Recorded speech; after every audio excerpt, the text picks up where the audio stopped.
แขวงจำปาสักได้จัดพิธีแสดงกายศิลป์มิตรภาพลาวเวียดนามเพื่อเฉลิมฉลองวันคล้ายวันเกิดของประธานไกรสอนพรหมวิหารครบรอบ105 ปี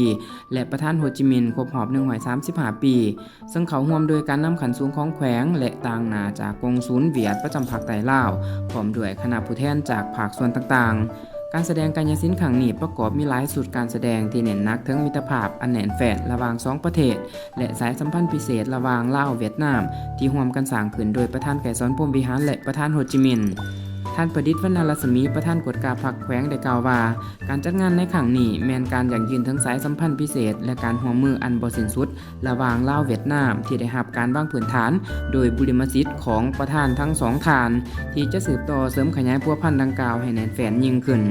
การจัดงานในครั้งนี้ก็เพื่อยืนยันความมุ่งมั่นในการสร้างสายพัวพันธุ์ที่ดีระหว่างสองชาติให้เข้มแข็งยิ่งขึ้นในทุกขงเขตนั่นเอง